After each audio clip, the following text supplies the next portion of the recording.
What's up, everyone? Welcome back to a weekly gaming news show. This is episode 87. Today is Sunday, February 11th, 2018. I'm here with my right-hand man, Trenell.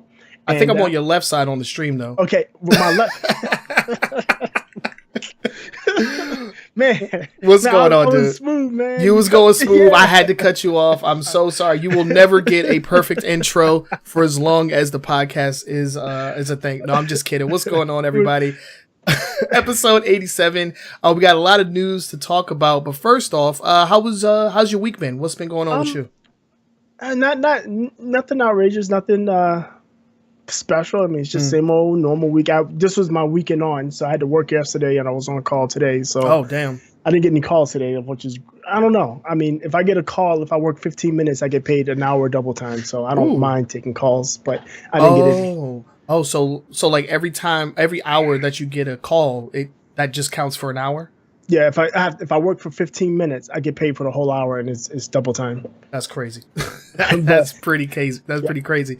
Nothing much going on here. I had a job interview on Thursday. It went really well. It was like a pre-interview. So like I talked to the recruiter who's actually going to then recommend me for the actual job. So I'll be talking to the job holder on Monday. So hopefully we get that. And it should be cool. It shouldn't really mess with my time for the podcast. So that's a good thing. It's a Monday through Friday gig. Monday through Friday. They have on-call positions, but I don't think it'll mess with I won't have anything mess with my Sundays, because Sundays is podcast day. And let's go ahead and jump into it. Before we do, though, I do want to give a shout out to New Challenger TV and the New Challenger Discord, who just completed their first what's it called, Dragon Ball Fighter Z tournament. Had a pretty good turnout. I watched the bulk of it. And Mountlover with the commentary. Like, Mountlover's our boy. We're actually going to have him on the show a little later to answer some questions. But yeah, it was a really good turnout, and it looks like it's going to be an awesome tournament season for that game for the New Challenger. We'll talk more about that later on in the podcast as well. So let's go ahead and get things started. We're going to start off with our weekly icebreaker with and if you are new to the podcast, you're unaware of what the weekly icebreaker is. It is just a question that we ask between the two of us to get a sense of where we are on certain gaming related topics. But sometimes we like to go off the cuff. But this time we're going to keep it gaming centric. And this question actually comes from me. So I'll go ahead and introduce it. And what I want to know is if there are any gaming IPs that have changed hands. Like, has the developer changed, but the game or the IP remain a good title? Like, were you able to appreciate what another team did with an IP? That's kind of what I want to know. So, Boogie, why don't you give us your answer? What do you think? Well, I thought about this when we put the question. I looked at a couple. The one I'm thinking about is Gears. And that's because it's fresh in my mind. Yeah. Okay. Epic have been doing Gears. You know, they walked away from it. What's it? Coalition now that's doing it. Coalition, yeah. Yep. And I thoroughly enjoyed Gears 4 and the story. I liked the bit of the reboot they did with the, or not necessarily the reboot, but the new blood they added into it. I was never a big multiplayer so I'm not looking at that. That aspect of it. I'm not looking at that aspect. I'm just looking strictly from the campaign and the story elements and the emotions that it brought out, because Gears 4 has some emotional moments where you're like, damn. Yeah, I think Gears has always been one of those games. Oh, I mean, there's a lot of games that are doing it. Like, they want to get those feels, like that shock value. I think it started with like the Call of Duty games, the Modern Warfare games. But Gears has always been known for that with the whole Dom and Maria dynamic. Yeah, so yeah, exactly. I definitely appreciated that. Yeah, but yeah, go ahead. Yeah. So I thought that kind of stayed close to the same. It didn't devolve. And it stayed close to what Gears had always been as far as story. It was a little more colorful than normal, but other than that, the story arc, the pacing, and the gameplay, I mean, it felt like Gears. And I'm not. I thought Coalition did a pretty good job picking that up. That's what's up. Any other games? That's the only one that you could really think of. Yeah, I mean, there's others, and we'll talk about it later. Okay. I mean, there's others that weren't necessarily bad games, but they weren't the same as the original game. So, and I have a couple of I want to mention for sure. Okay. All right. Well, as far as the icebreaker is concerned, I was gonna say the Nier series. We're only 2 games in, and a lot of people don't know that Nier actually stems from another game called Drakengard or Dragoon or something like that. It was released on the PlayStation 2. The first game, I can't remember exactly who the developer was. I think Square Enix did it in-house, but they gave it to Platinum Studios for Nier Automata, and while it still had the same core elements that the first Nier had, in my opinion, but they just overhauled the gameplay mechanics and made it fun to actually play. Yeah, got it. So that was definitely one for me. Another game that I can appreciate, and that's because I'm a fanboy, is Sonic Mania. They gave the rights, or not the rights, but they allowed a ragtag team of indie developers to, develop a mainline, what essentially is Sonic the Hedgehog 4, for all platforms, not just mobile devices. And it was a freaking smash. It was a success. The highest numbers that Sonic has seen in over a decade. So yeah, there are games that, in my opinion, have changed hands and remain good. I mean, there's also some ones on the opposite end of the spectrum as well that didn't go so well. But maybe we'll jump into those a little bit later. But yeah, that was our weekly icebreaker. You can ask us questions for the weekly icebreaker if you are following us on Twitter at AWGamingNS. You can use the hashtag AskAWGNS to ask us any kind of questions, either for the weekly icebreaker or for our live Q&A section if you are watching the stream live. We do monitor the hashtag on Twitter. So, hit us up, ask us questions. And if you're lucky, we may use it for either an icebreaker or for one of our Q&A segment questions. Yep. But yeah, let us know what you guys think. Are there any games that have changed hands that you enjoyed? Let us know down in the comment section below. And let's go ahead and get into the news that is important. We're going to start off with the quick hits, and the quick hits are short little lightning round style stories that don't necessarily deserve a deep dive, but there are stories that we want to talk about. And first up, we have news out of Twitch, because violence, speed, and intensity has returned. Dr. Disrespect has returned to Twitch, and he is not messing around, breaking the the Twitch concurrent viewer record that we just were recently talking about not that long ago. Yeah, last month, right? Yeah, last month. Yeah, the notorious League of Legends troll Tyler 1 came back, and he set the record apparently, and his number was 386,000 concurrent users, and Dr. Disrespect came back to 388,000 concurrent users. Yeah, and these are official numbers from Twitch. Now there's a bit of a little tiff going on, because some Tyler 1 fans have alleged screenshots of Twitch showing him peaking at 403,000 viewers. Twitch hasn't responded to this, and again, we're looking at what Twitch officially announced, and their official numbers are 383 for Tyler and 388 for the Doctor. So, and either way, both of them are making out like fat cats, because they're using this dispute to gain more subscribers.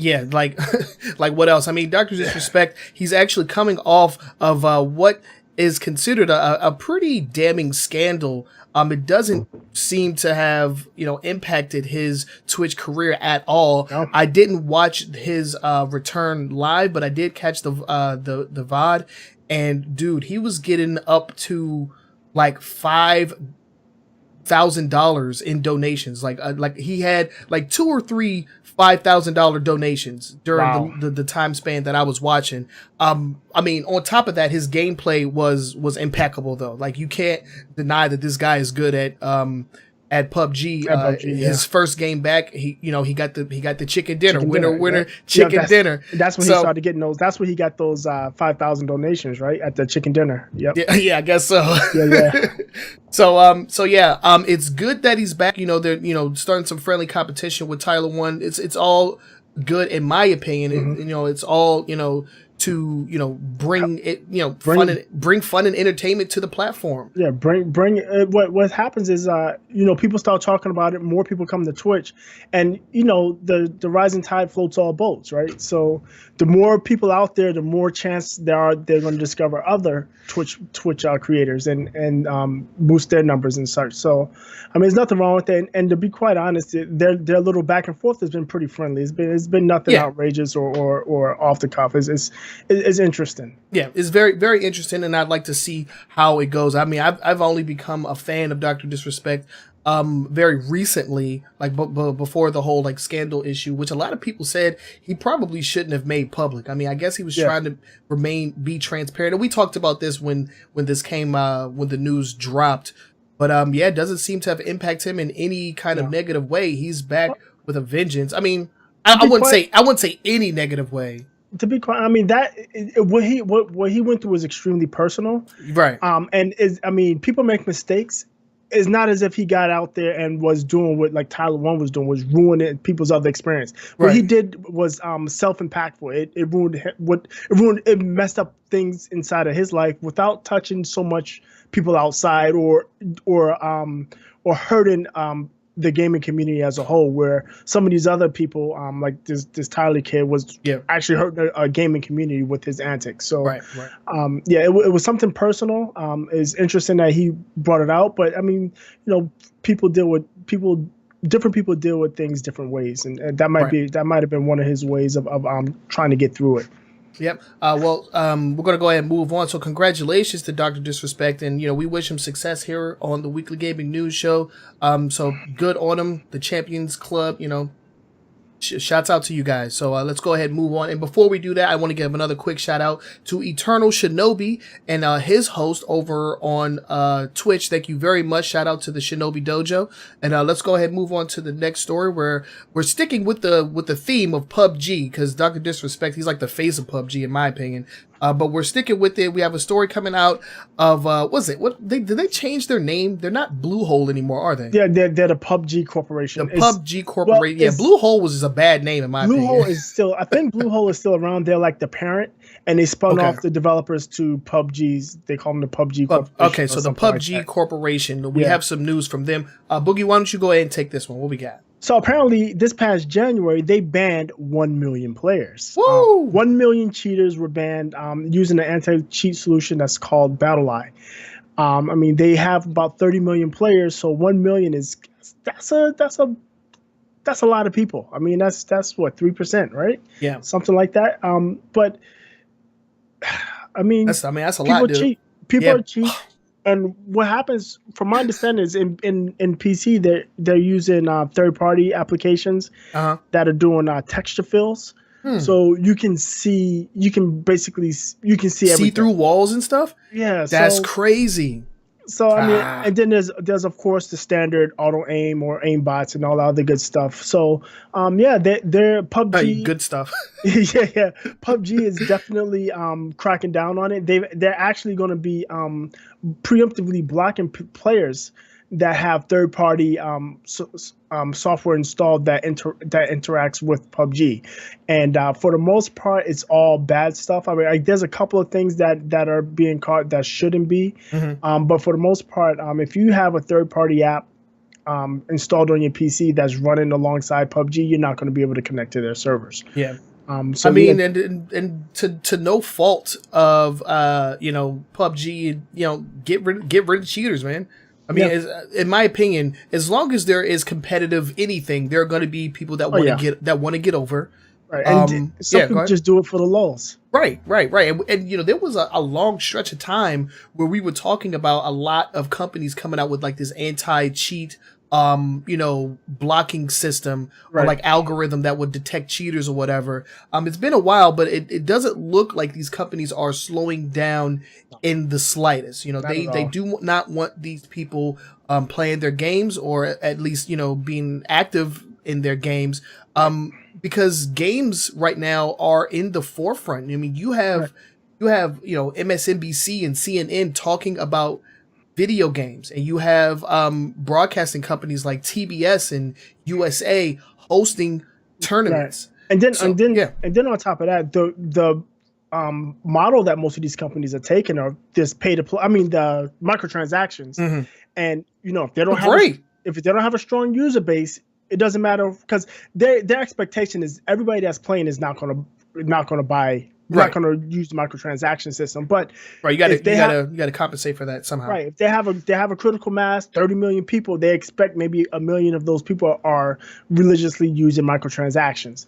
And if you have a bunch of cheaters, those people are not going to play your game, and that's going to cost them money. So see, so not all press is good press when it comes to video games anymore. Like, no, I don't think anybody could go with the Rockstar model, because remember back in the day they had all kinds of negative press, and all that did was just boost their popularity. I don't think you can get away with it, because like you can get some bad press and then somebody's writing up legislation to stop what you're doing. So it's not the same kind of party, and these companies are getting hip to that. So I can't say anything else besides good riddance to the cheaters. Like, no, you're not welcome in this environment. I'm not an avid PUBG player, but I know that if I was playing and I got robbed, I would feel bad. Right. Feels bad, man. I'm already terrible as it is. Exactly. Getting robbed is not something that I want to experience in that game. Especially that game. Especially that game. You got one life. Right, one life to live, and you're getting robbed. Can't do with it. So yeah, we're staying pretty close knit as far as our quick hit stories are concerned today. We're jumping from PUBG over to Fortnite. Yeah. So let's go ahead and get that one started. They have hit a concurrent player milestone, something we haven't heard from them in quite a while. I remember they were boosting these stats that they were supposedly reaching. Right. But since PUBG came out on console, they've been a little quiet. But we got some new news from them. Boogie, why don't you go ahead and let us know exactly what we're looking at? So Fortnite, that last weekend, if you are a Fortnite player, last weekend the servers crashed. Ooh, no, I didn't know that. Yeah, so the servers crashed, and this is how we found out this number.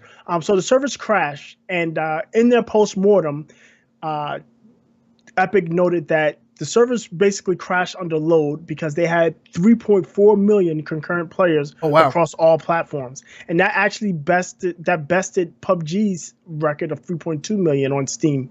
So I mean, it's different because it's across all platforms. Because it's across all three platforms, and they're actually available on more platforms than PUBG as of right now. Right. But I mean, that's still impressive. 3.4 million players playing one single game is that's a lot of people playing a game. That is a lot of people. And go ahead. No, I'm gonna make a point, but go ahead, finish. Yeah, I say, and it cost them their servers. I mean, they released this lengthy post-mortem on what they're doing to prevent this from happening again, and so on and so forth. But I mean, that's a big number, a lot of people. Yeah, a lot of people. And you mentioned that they had the three what was it, 3.2 million? 3.4 3.4 million across all of the platforms, because currently they're available on PC, they're available on Xbox and PlayStation 4. Right. Man, and with the previous stories that we've talked about in the past, they can flip that switch for crossplay on and off, dude. Yeah. I feel like that is the move that's gonna determine which one of these two games is the top dog.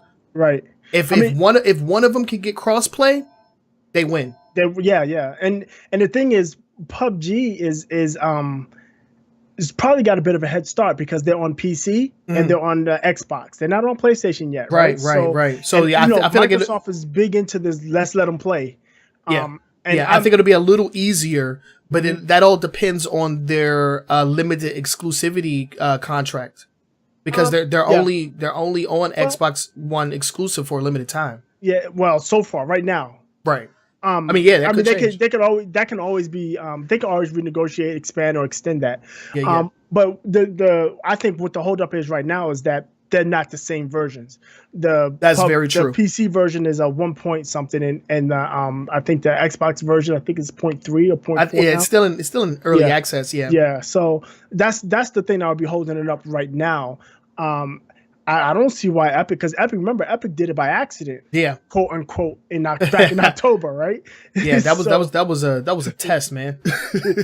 So I don't see why not. I mean, basically, the guys at Epic said all we gotta do is flip a switch. Yeah, and I'm sure, like, because Fortnite, as you can tell, they noted 3.4 million players across all three systems. All of them went down because they're playing out of the same servers. Right. Yeah. So yeah, that's an even more of an indicator that this is something that's super possible. Right. There's no reason for it not to be, other than Sony. Yeah. No, Sony. Well, yeah, I guess they're people.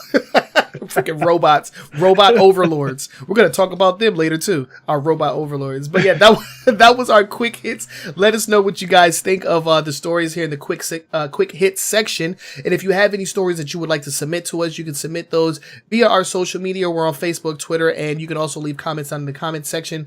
Depending on where you're watching this, if you're on YouTube, you can leave it in the YouTube comments. We check those. If you're listening to us on your favorite podcasting app, we definitely monitor that as well. We're on TuneIn Radio. We're not live on that, but we go up on TuneIn Radio. What else? iTunes and Google Play. So yeah, you can leave us message. You can leave us comments there as well, and we definitely want to take a look at those. So anything you want to submit to us, any stories, they'll most likely be added to the quick hit section if they're not already added. Because Boogie, he is up on it when it comes to the news. I commend you. Every time I'm like looking at a story, I'm like, oh man, that'd be awesome to talk about. Boogie already added it. so if you want to submit a story, and we'll shout you out too. If it's like, hey, this story comes to us, via this person. But you got to be quick because Boogie is up on it, my boys. So you got to be quick. We're gonna go ahead and move on to the next segment, which is our top 5 news stories for the week. But before we do that, I do want to give a very huge and very special second shout out, because I already did it, to the New Challenger Discord. Head on over to newchallenger.gg.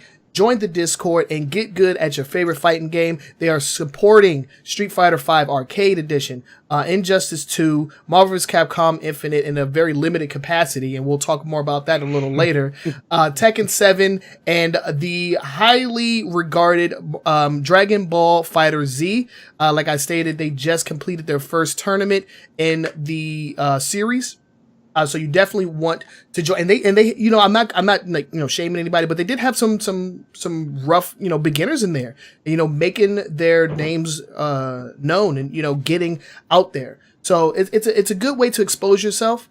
If you're trying to get big in the FGC, this is a very good foundation and stepping stone. So I would suggest joining. If you're just getting into fighting games, again, that's newchallenger.gg. Join the Discord. Let them know that True Sonic sent you. And a big shout out to Mr. Vinegar, who is the founder of the Discord channel. And Mountlover, like I said before, he is a homie. He is a commentator. He is a coach. And he is a moderator on the Discord server as well. So big shout out to Mountlover. And speaking of Mountlover, our first story involves the FGC. It involves EVO. And we're going to jump into that right now. But before we do, I do want to get his input. So we're going to go ahead and set up the story here, because the 2018 EVO lineup has been released, and as our FGC boys, as our FGC insider, Mountlover, we definitely want to get his input. So let's add him to the call very quickly. He's going to be joining us via satellite. Let's see if I can do this. Add to group call. Bam. Hopefully he doesn't turn his camera on, because if he does, it's going to mess up our thing. And it totally did, even though he didn't. It's all. Can you guys hear me? Yeah, we can hear you, but they can't see our faces anymore. So you know what? I'm just gonna go over to the asset screen where you can see this nice AWGNS logo, so I don't have to work on anything. So what are you talking about, man? I can see you guys clear as day. Oh, Todd, you've always looked like Saturday, January 21st, right? That's always been what you look like. So we're talking about EVO and its 2018 lineup. We wanted to get your input on that, as somebody that participated in EVO in 2017. What are your thoughts on the current state of the lineup. So what happened with the EVO lineup was don't get it wrong, twisted. This was a middle finger to Capcom, is what this was. This was specifically Mr. Wizard, who is the owner of EVO. So I don't know if how familiar you guys are with all the controversy surrounding Marvel Infinite, but it's just been a downhill slope ever since the game was released. Oh yeah. And I remember the very first that I got a taste of what Marvel Infinite was exactly a year ago at EVO, when they had the demo setups where you could come and play it yourself. And so people got their hands on it, and pretty much the consensus was it's just Marvel 3. It's just Marvel again. And then it's Marvel 3, but like uglier. and yeah, as time passed and people like started to come to terms with that there was nothing new, people realized that there was a lot that wasn't old, if you know what I'm talking about. Like there were a lot of expectations from a new Marvel game that just were not met.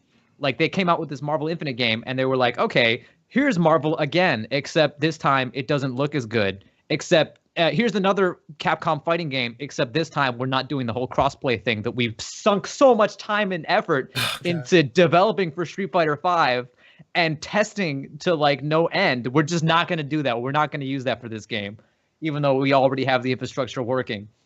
And then we're also going to release this game, even though Marvel doesn't own the rights to the X-Men. Well, I mean, who cares about the X-Men, right? Nobody cares about the X-Men. Magneto, whatever, more like Schmagneto. Yeah, a bunch of functions. I remember that meme. That was good. I mean, it's just a bunch of functions. Nobody picked Magneto because they think he's cool. I mean, who thinks Magneto's cool? And so, like, they just kept digging this hole deeper and deeper, and eventually that esports that esports like Business Insider video, the I guess it was an investor conference video that got leaked. And I don't know if you guys have watched it, but I watched the whole thing. And it's like, it's one of those things that from an executive standpoint, it's like, oh, I don't see anything wrong with this. But from the standpoint of anybody who associates at all with the FGC, like, yes, we're esports, but we avoid things that are trademarkedly esports like the plague. Like if you ever call a commentator for a fighting game a caster, people will be like, what are you talking about? They're commentators. Who are you? They're not casters. When you say commentator, you think of somebody at their local in New York City, you know, you think of Yipes in New York City at NLBC, like commentating Dragon Ball FighterZ and singing the Sonic the Hedgehog theme live on the mic. That's what you think of.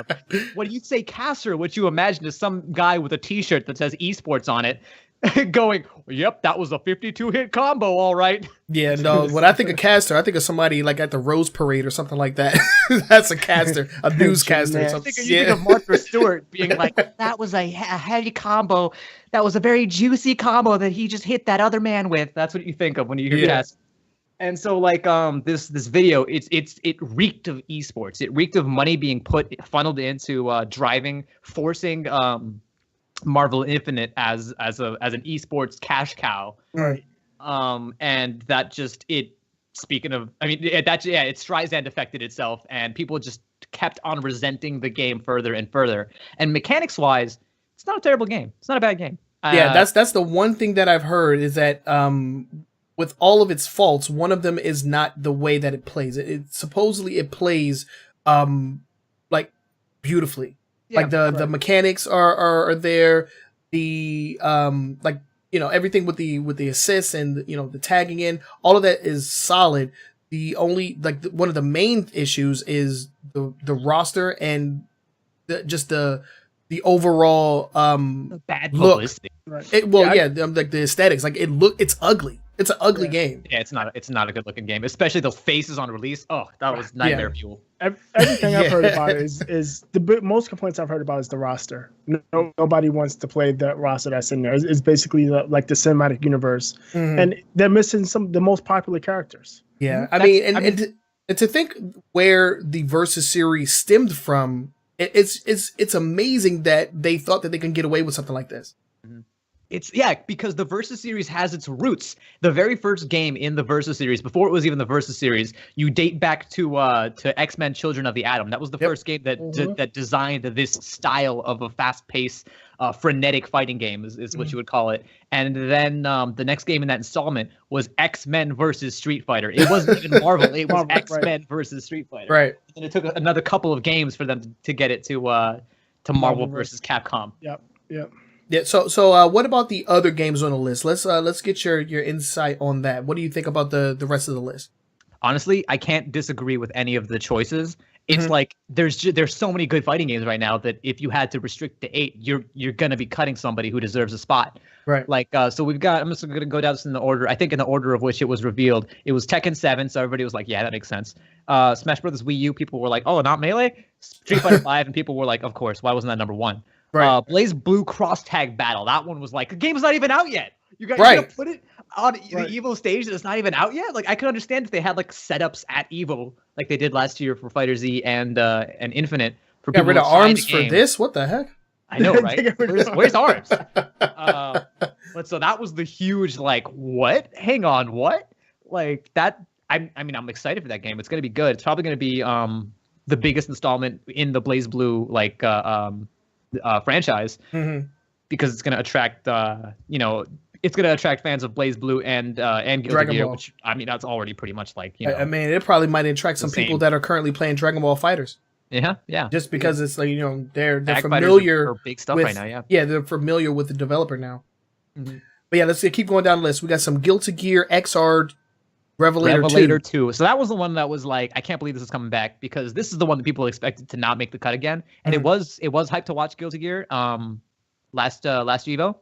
And so I can understand why they would bring it back, but man, they're showing Arxis a lot of love. Yeah. And it's even made Sunday Finals, which is like that's like the top spot that you can get. It's the prime time slot for EVO. Prime boys. Next up, we have Injustice 2, which just released its Turtle update. That's what I'm calling it, the Turtles update. Was that December, right?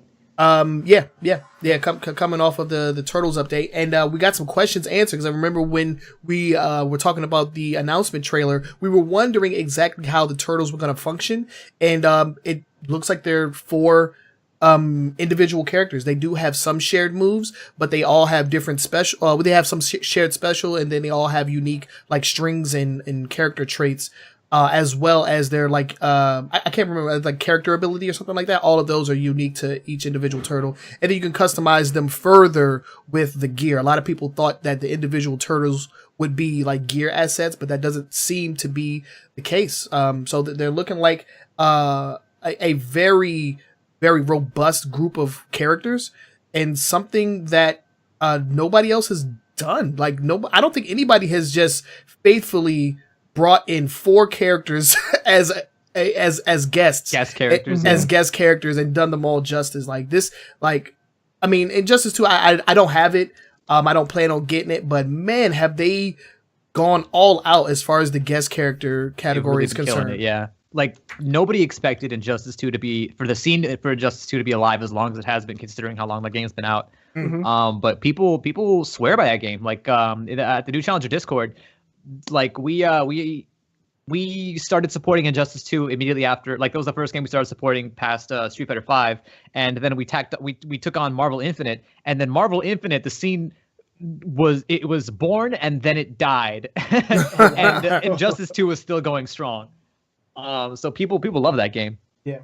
Not for everybody, but people love it. Yeah, exactly. Next up, we have Smash Bros. Melee. Again? Yeah, again. Yep. Dude, and we were talking about this off panel. As long as there is a Smash Brothers scene, there will be Melee. We can have Smash Brothers 8, and then Melee will still make the EVO lineup. So what most people were saying was, yeah, Melee, of course. Right. But why both? Like, if a lot of people in the FGC were saying, like, okay, Melee, it makes sense. But if you're gonna have Melee, like, you might as well take Smash Brothers Wii U off the list. Right. And I mean, like, I don't know if people agree with that sentiment. Maybe there's a lot of people that are specifically into Smash Brothers Wii U competitively, but like that was like the FGC like how are you gonna give Marvel Infinite the shaft and then put 2 Smash Brothers games up there? Yeah. And shots fired at Capcom. And then of course the grand reveal, the final game announced was Dragon Ball FighterZ, and they knew that was like the mic drop. Like yeah, it's gonna be there. Yeah, that was their like, hey, we have one more announcement type thing. Steve Jobs, right? Yeah. Yeah. So yeah, go ahead. the conspicuous lack of Marvel Infinite. It wasn't like, oh no, we couldn't fit Marvel Infinite onto this jam-packed game of amazing, this list of amazing games. Because there's a couple of stuff they could have squeezed out for Marvel Infinite. They could have not done Blaze Blue Cross Tag Battle. That game would have been way too new. That game is way too new. It's not out yet. It's unborn. It's a fetus of a game right now, so that didn't have to be on the list. That was the same thing with the two redundant Smash Brothers games. Mr. Wizard specifically wanted to put the nail in the coffin on this game, and that's just been solidified further by I think recently Capcom announced that they're not going to be including Marvel Infinite in the Capcom Pro Tour, which is like Capcom just gave up. You know, they threw in the towel. Yeah, it's crazy. That's what I was going to bring up. That they're not even putting it in their own tournament. Yeah, it's not even in the Capcom Pro Tour. That says something right there. That says a lot, right? Yeah. Beating a dead horse if they were to do it. It would just be it would just literally be a money sink because they'd be putting all this money into advertising and production values, and the game is dead. Mr. Wizard just stabbed it, in the neck. It's gone. Yeah, I mean, once it didn't show up at EVO, I mean, it's just there's nothing. Yeah, there's nothing. There's nothing. Drop your game when it does not get announced for EVO. Like I was a huge fan of Skullgirls, but I stopped playing it after it didn't make the cut for the EVO roster. Like I was all right, well, let's play Street Fighter instead. What's the point? All of the players are going to go to somewhere else. Right. There's nobody going to be. There's going to be nobody to play with. So. Yeah. And for those that are just tuning in to the live stream, EVO is the Evolution tournament. It's basically the freaking World Series. The World Series Super Bowl of competitive fighting video games. Is essentially what it is. Mm-hmm.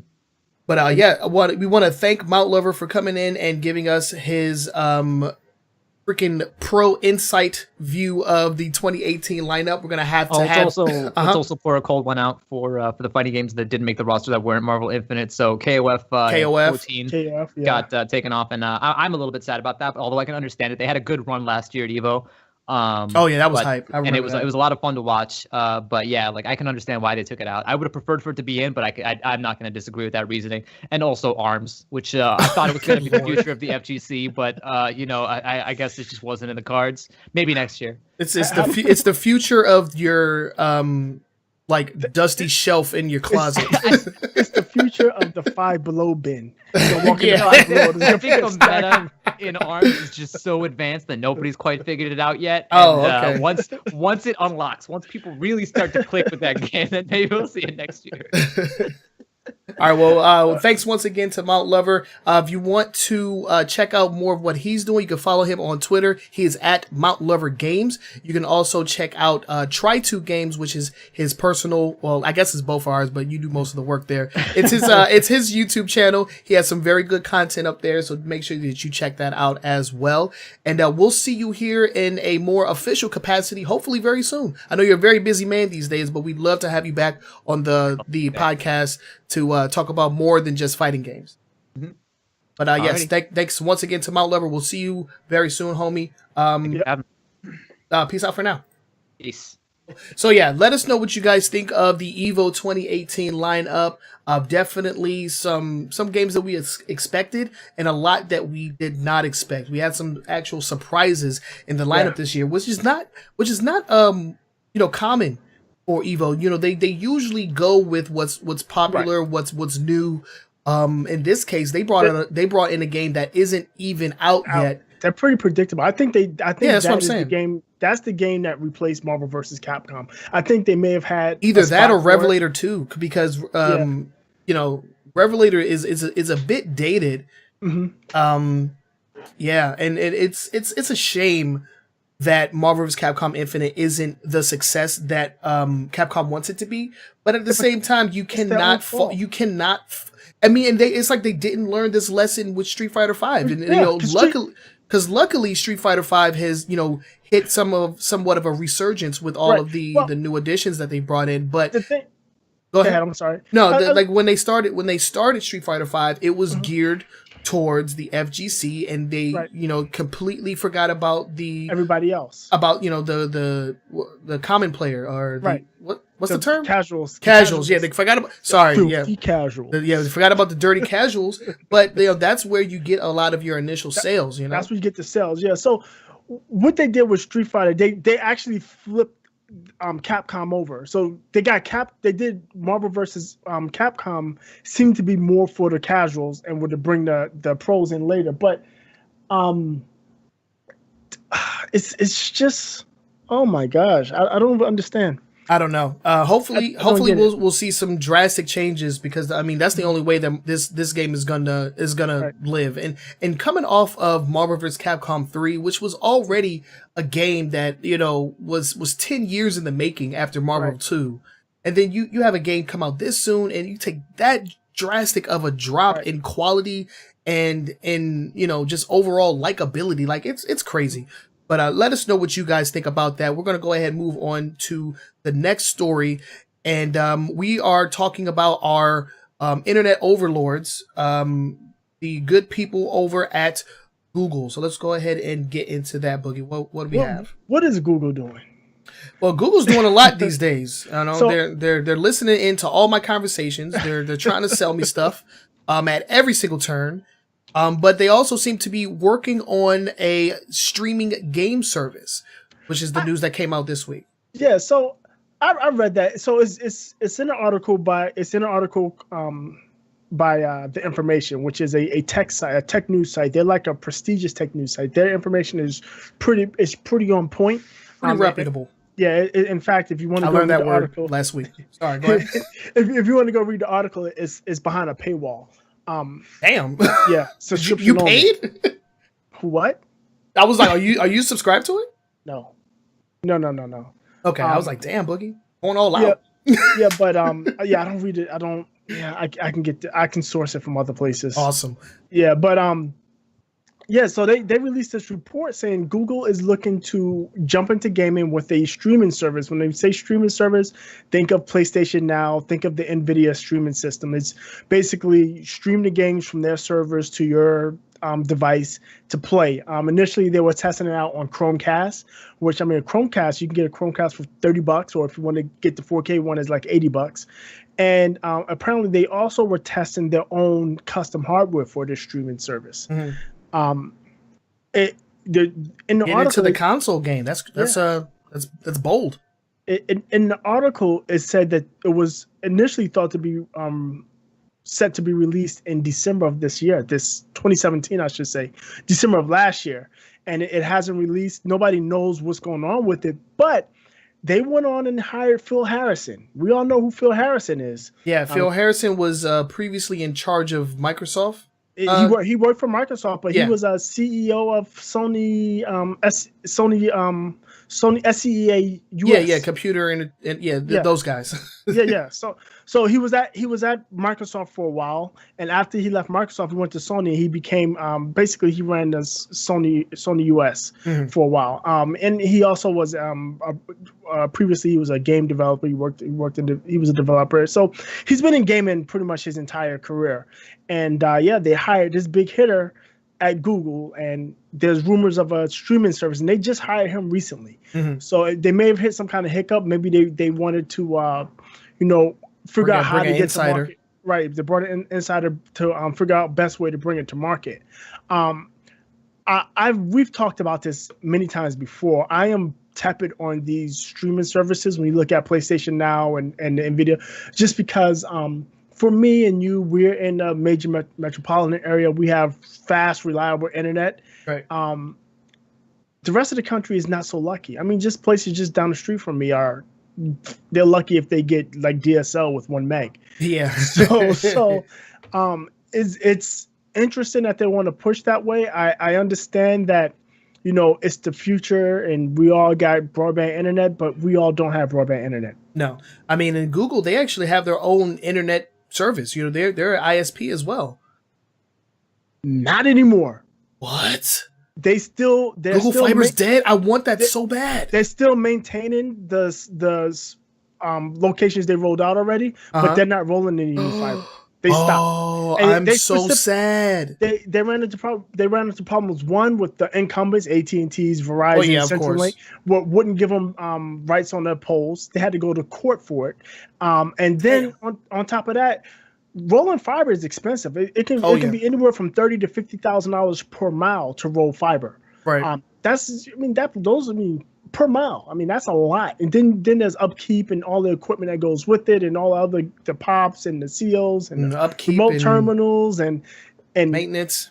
Yeah, it's expensive, and Google just felt that it wasn't fiscally responsible, and it looks like they had been moving to jump onto this 5G, because we talk about the 5G coming out. Yep. Everybody's talking about how much faster it's going to be, but the big benefit of 5G is its capacity. The capacity is exponentially better than what we have on 4G LTE, to the point where it's going to be a point where you won't have wires coming into your home. You will have a 5G hotspot that brings everything to your house just as fast as it's coming now. But beyond that, I think it's still too early. It's still too early. Yeah, I mean and this is kind of just getting on the personal side. The job that I actually had an interview for were, people that are going to be working on those cell towers, upgrading from 4G to 5G. So this stuff hasn't even rolled out yet. No. It's very, very early in the process, right. And it looks like I'm going to have to move to Triangle, North Carolina if I want to get Google Fiber. I'm looking it up right now. I think that's the closest one, right? I know it's in North Carolina. There's some in Kentucky. It's Atlanta, Austin. There's obviously in Mountain View. That's where their headquarters is. And some other places, but Kansas City, I think, and in Salt Lake in Utah, somewhere in Utah. But even in the cities that they rolled out, and they're not like all over the city. I mean, like it'd be like them rolling out. Okay, we rolled out to Washington D.C., but it's only in Northeast. Yeah, or it's only in Georgetown, and it's not everywhere else. So yeah, I wouldn't move to Northeast D.C. for good internet. No. I will deal with Comcast forever instead of moving to Northeast DC. No, shout out to DC. No. But yeah, I don't know. What do you think about fourth player in the gaming, or fifth or sixth, I guess? Because if you count the NVIDIA service and then you count Steam, and see, Microsoft. The thing is, I don't even count some of those other ones. I mean, as far as PC gaming, I don't think there's anybody that compares to Steam. They are the PC video game platform, in my personal opinion. I feel like if they were to jump into it, they may not have as hard a time as some of the other people that tried to jump in, just because of, the Google brand and, the Google name and the money, of course, the backing. But I don't know, man. I feel like it'll still be a very tough thing for them to do. And on top of that, are they just going to be like another Steam style service where they provide you with other people's games, or are they going to have first party titles? No. They are working with third party vendors to get their games on the platform. So it's just like PlayStation now. It's just like Microsoft's what's Microsoft service?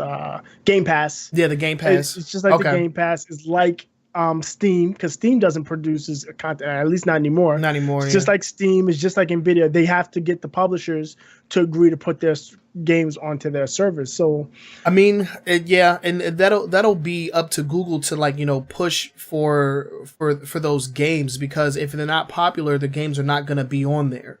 Right. And so, I feel like it'll be tough, but not as tough as somebody like a no name company to come up and try and enter into it. I think Google has enough money and notoriety to make an impact, make a splash maybe, but definitely not taking over anything. Right. I think what they can do is push into people that's on the fringes of gaming. Maybe there's people that just play games on their Android phones, or play games on their phones or their mobile devices, and they know Google. They don't necessarily. They may have heard of Xbox and heard of PlayStation and even heard of Nintendo from days yore, but then they're not really involved, and we're like, oh, look, Google, I can play these more fancy games on my TV with just a Chromecast. It might be something that gets to that gateway, right? Gateway drug to get them in the door. And if it's Google, something they know, they trust, something they're used to, they may be able to sneak in some market share. But yeah, I think they might just be able to make a splash just based on their notoriety alone. Right. Google gaming, like that sounds easy. Sounds simple. Yeah, but I mean, if you look at Google's done a lot of stuff. We talked about Google Fiber. There's Google Music, right? Yeah. Are you a subscriber? No. Do you know anybody that subscribes? No. Okay, no, I so don't. I mean, there was YouTube Red. No. Exactly. I mean, they've so they have been trying, yeah. Yeah, they've done a lot of. They've failed a lot more than they've succeeded. It's just that their successes have been so huge and so monumental. It's totally so publicized, right? It invalidates everything else that they've done and not made it at. Yeah. So we'll have to wait and see what happens with this. But yeah, you know, and of course these are rumors, so take it as a grain of salt.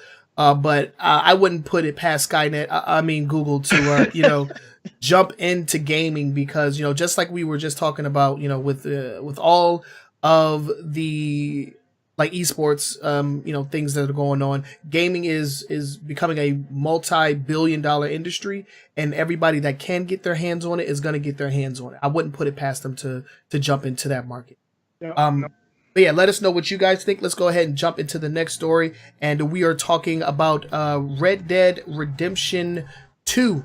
Once again, we talked about it last week because they had come out with the news that the game was being delayed yet again. But then they also gave us the release date for Red Dead Redemption 2 as well.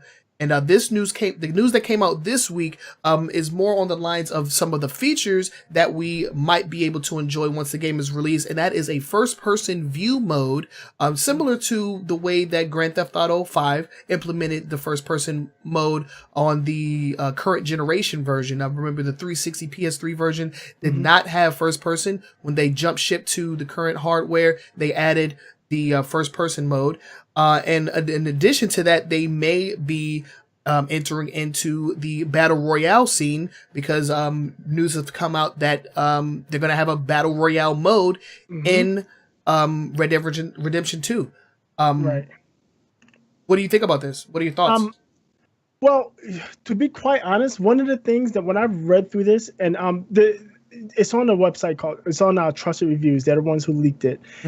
When I read through it, it actually, I actually made me feel a little bit better, less worried about the release of Red Dead Redemption 2. Because we know Rockstar has come out and said, we love microtransactions. We are going to microtransaction you to death. Yeah. And when you look at some of the, Take Two said that. Rockstar didn't say that. Yeah. I'm sorry, not Rockstar. I'm sorry, Rockstar's Take Two, your bosses. Yeah. When they said that, it made me worry. But when you look at some of the game modes, especially the online multiplayer game modes, are catered to these type of microtransactions. It's something I'm not typically going to take part in. So I actually kind of, it gave me a little bit of hope for Red Dead when it's coming out. I like some of the moves. The first person I probably won't play. I prefer third person view in this type of game. Some of the other features, as far as like the markets and the dynamic day night cycle. Yeah, the dynamic day-night cycle. That stuff, I mean, it's standard. It's something they did before, and if it's coming back better, I don't have a problem with it. I like it. Yeah, I don't have a problem with that. I mean, as far as the battle royale mode, I wouldn't say that I have an issue with that either. No. It's definitely a mode or like a subgenre of the shooting. Of shooting that is gaining some momentum. You know, it's here to stay for sure. It's here to stay, and we just talked about the numbers when it comes to PUBG and Fortnite. I think that them Rockstar jumping into it is not a bad thing, and it would make some of their more microtransaction heavy implementation tactics a little more bearable.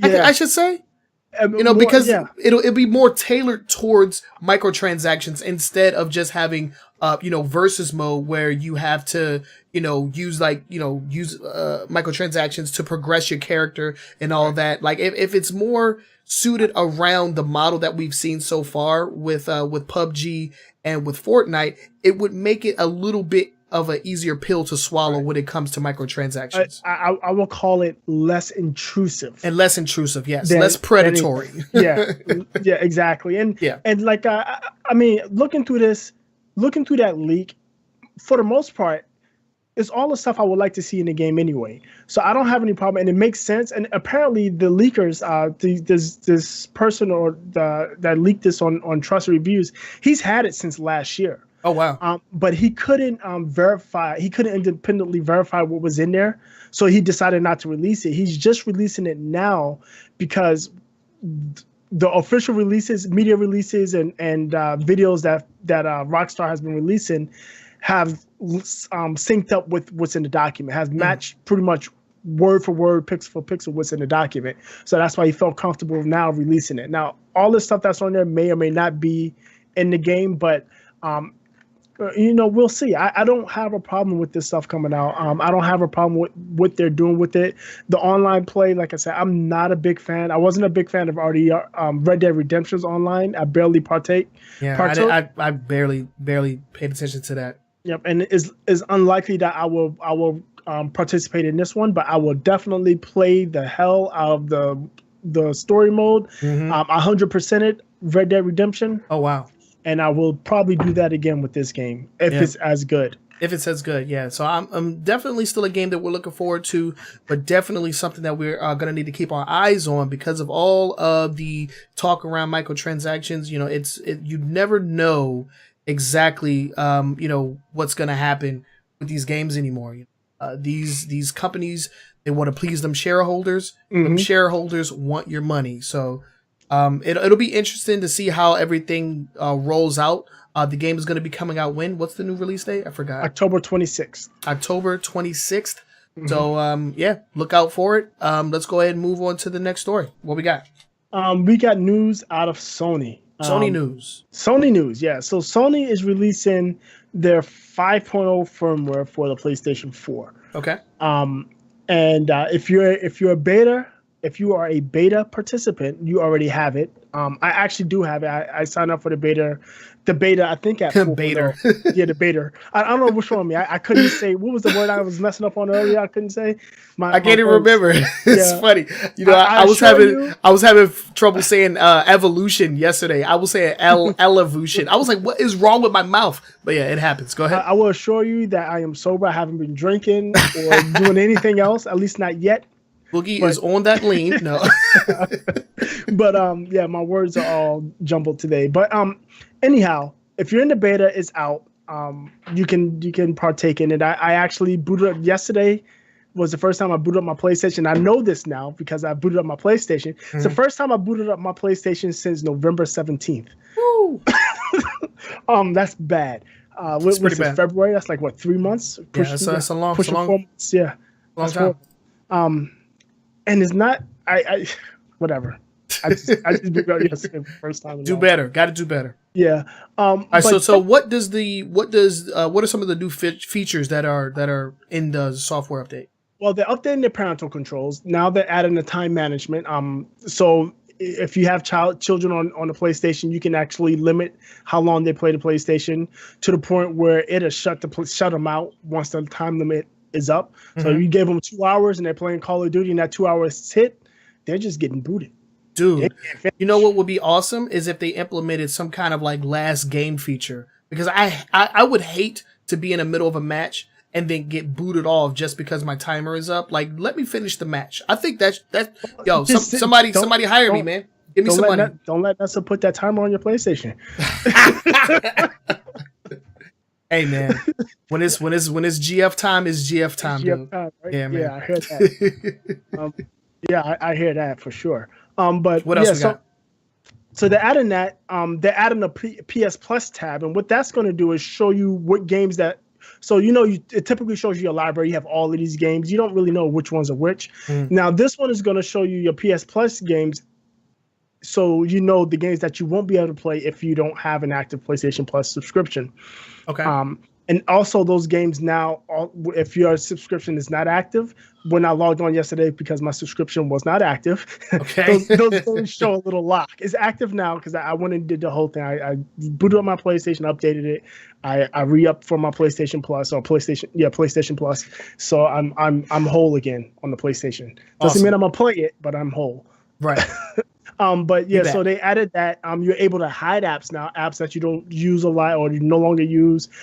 Even if you deleted the game, sometimes the little icon will show up or the app. You can hide that stuff now. There's an enhancement to the quick menu. You can play background music while you're playing PS Now. There's updates to notifications, so you can now delete old notifications, so they're not just sitting there forever. Yeah, I freaking hate that. You know what I hate? When somebody creates a freaking lobby or like a friend group. Your friend has opened up a group that you can join. I wasn't invited to the group. Why am I getting an invitation for that? Like that, I don't like that. Yeah, I need to turn that off somehow. They didn't fix that. Yeah, I don't like that. You can delete all notifications. You can import custom wallpapers off of USB sticks now. So for all you artistic types out there, if you're sitting on your PC and you making up all these great wallpapers, you can save them on a USB drive, stick it in, and off you go. You got yourself a new wallpaper. The biggest feature, and the one everybody's talking about, is the super sampling mode for the PlayStation 4 Pro. Okay. And basically what that's going to do is games that are enhanced on PlayStation 4 Pro to display at the higher resolutions will now be able to take advantage of some of that fidelity on your standard HD TV, your 720 1080p. You can get more of the texture details and some of the distance draws and all of that stuff without it being, without having the 4K or kind of 4K that the PlayStation Pro is capable of. Right. I mean, a lot of new stuff coming with this update, but I mean, it doesn't fix some of the overlaying problems that I have with the UI in general. Like I have some real gripes with the PS4 UI. I can say that they have been getting better, but I would not call it good in the slightest. Not yet. Yeah, the PlayStation UI, and this is back on the PlayStation 3, and I was working at Sony at the time, like years ago, when PlayStation 3, when they started pushing this UI, and they did this big thing because they stuck it on their TVs too. Wow. If you had they started with the XPR Sony. If you remember those days, the Sony XPR 4, the XPR 5 were the top of the line, and then the next year the 6, 7, 8, and then the Sony Z series TVs. Yeah, I've never been balling enough for a Sony TV. I'm gonna have to. Full disclosure, I am broke. I do not have the money for a Sony TV. But yeah, go ahead. Then they started adding on all their TVs, but their biggest thing with this particular UI was that it was modular. So that thing was like, we can move stuff in and out very easy. You go over to the category, you go down, and we can add, change, move that stuff out in and out. But what they didn't realize is when you have, especially something like a PlayStation that has thousands of games and thousands of apps and dozens of menu options, it gets convoluted. And when you don't categorize the stuff, it just makes it that much worse. And that's what's happening with the PlayStation 4 UI. I think, me personally, it's horrible. Yeah, no, I don't like it. It's an eyesore. It's fast. It's snappy, but it's just ugly. It's stupid. It's kludgy. I don't like his mom. I don't like his dad. It's a whole lot of no thank you on it. I mean, it is what it is. And if you're experienced, you can get around it. But if you give somebody that's never used a Sony device, a Sony PlayStation, a controller, and tell them to find something, good luck. Yeah, good luck on that. I mean, and it was like a similar UI even for their portable systems too. I remember the PSP. The PSP had it. Even the PSP had it back in the day, man. Yeah, that was that thing. They were unifying everything. They even put it on some of their PCs. Like they started releasing these VAIO when they still owned VAIO. They released these VAIOs that were media-centric VAIOs.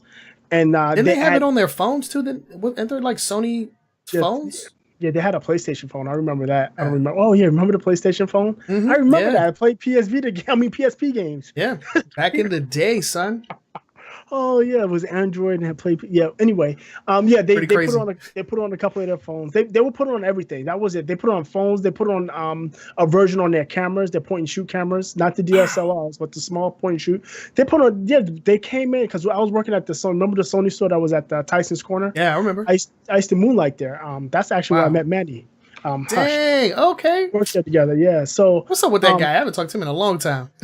He's around. I'm Facebook friends with him. Okay. I talked not too long ago. Well, I guess it was last year now, but yeah. Yeah, they made a big push because their big thing was it was modular, and it's a mess. Yeah, I mean, and I can understand what they were trying to go for, like unifying all of their products. That way, no matter what you get, you know how to navigate it right off the bat.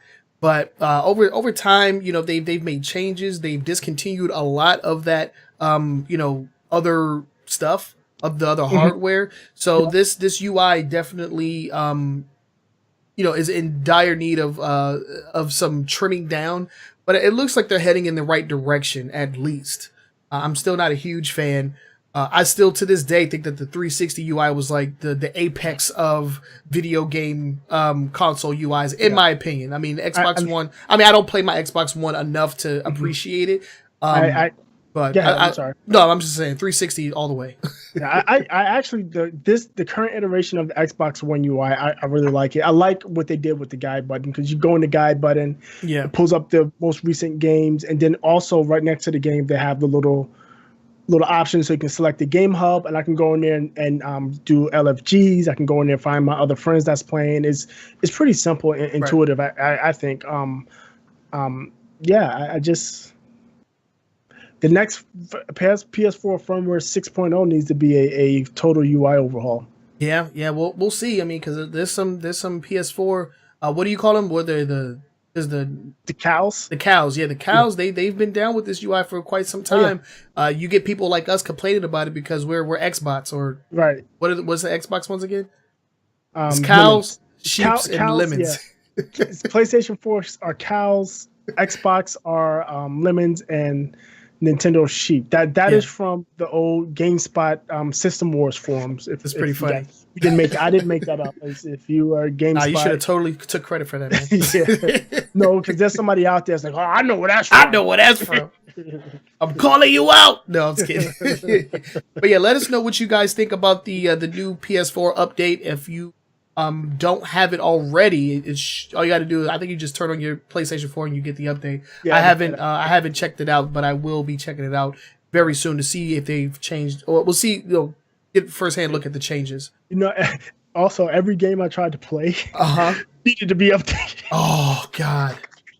Rest in peace to your afternoon, my boy. I was like, what? No, I just turned it off and played Xbox. What do you mean? That's hilarious.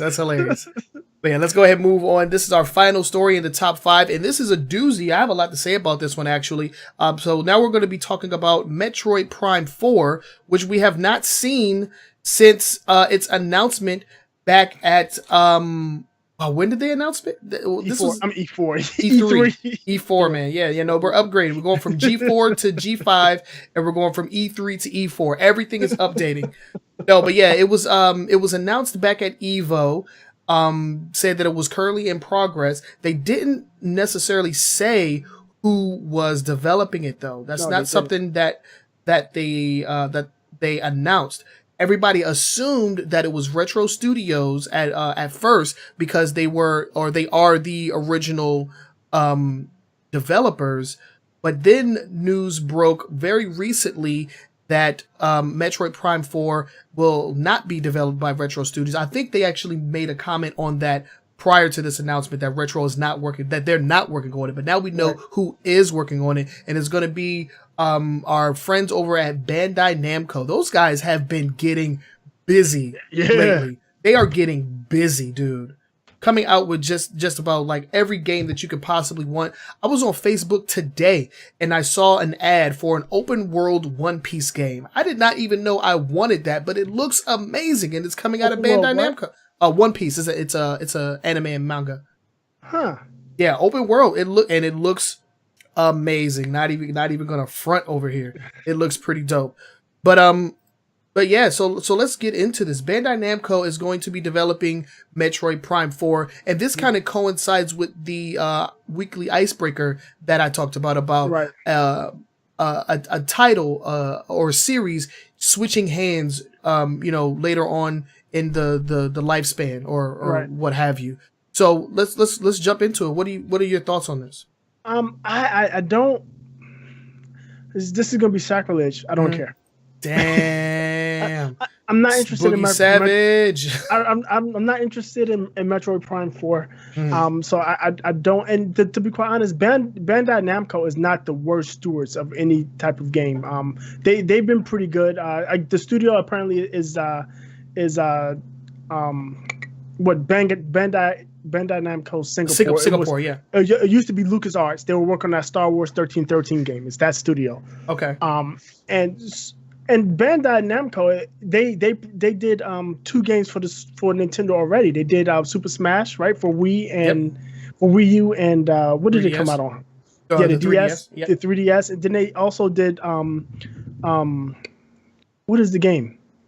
Pokken Tournament. The Pokken Tournament. Yeah, right. for Switch and for Switch and Wii U. So I mean, they just recently did it. So it's not a new it's not a new relationship. It's something that is a group they've worked with before.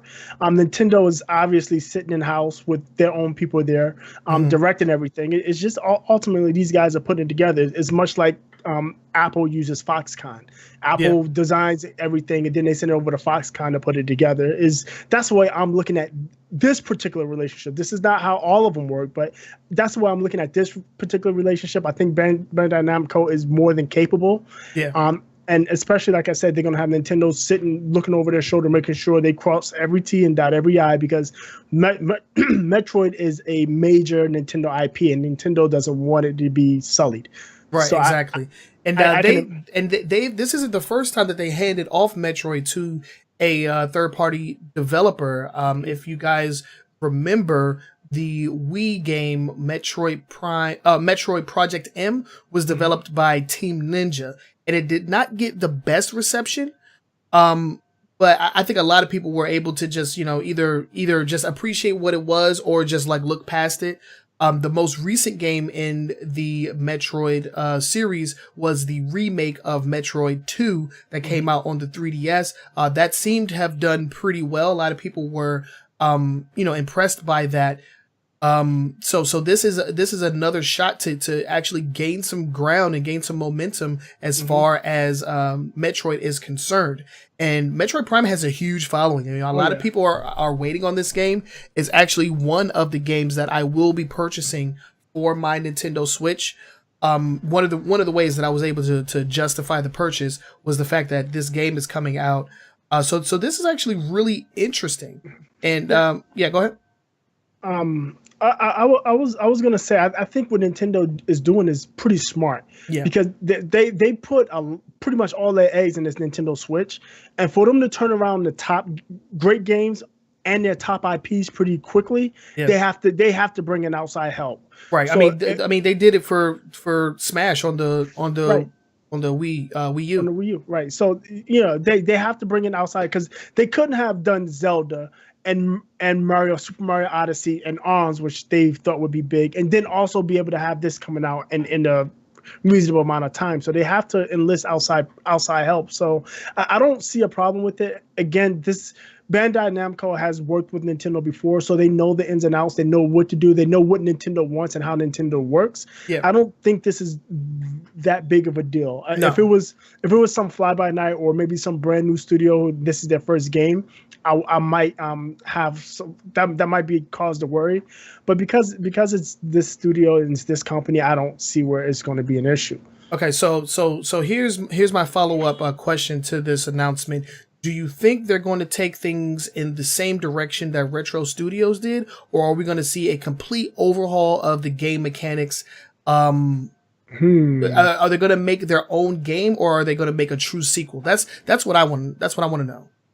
That's up to Nintendo, because Nintendo's pulling the strings. Again, I think it's just we make the design and you guys assemble it. So we're going to tell you what to do, and these are what you guys, and we want you to put it together. Mm-hmm. That's the relationship I'm envisioning. Nintendo standing there and say, hey, this has got to go here, here, and here, and then Bandai is okay. We're going to have you do that part that they want, and you're going to do that part, and this is the way they want it. I think that's the relationship, because it's very clear that they're saying Nintendo is basically working hand in hand with Bandai, with the studio, with Bandai Namco Singapore studio. So Nintendo's there, they're pulling the strings, they're making all the design decisions, and Bandai is putting it together. I'm sure there's some input there where Bandai's like, okay, that's not possible, or it may be better if we did it this way. But for the most part, I think Nintendo is steering the ship there. Yeah, I just hope that they were able to get some of the people that worked on the original trilogy on the team, like maybe as a, even if it's just an advisory role, just to like have the same like feel, the same game feel. I know that's a term that not a lot of people use, like game feel, but like when you play a Metroid Prime game, it's not like any first person shooter that you've ever played. At least that's the impression that I got when I played through the first and like halfway through the second game.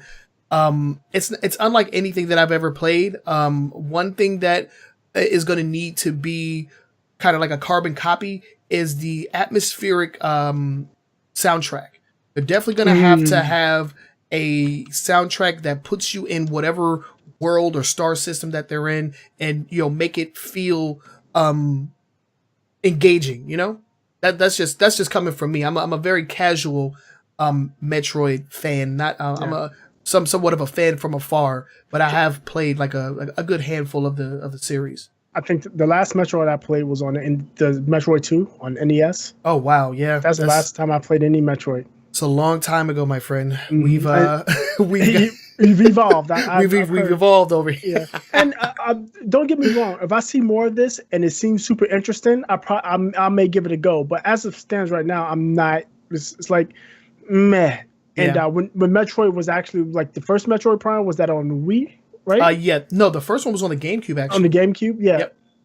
I had a GameCube, but I didn't play that. Yeah, same here.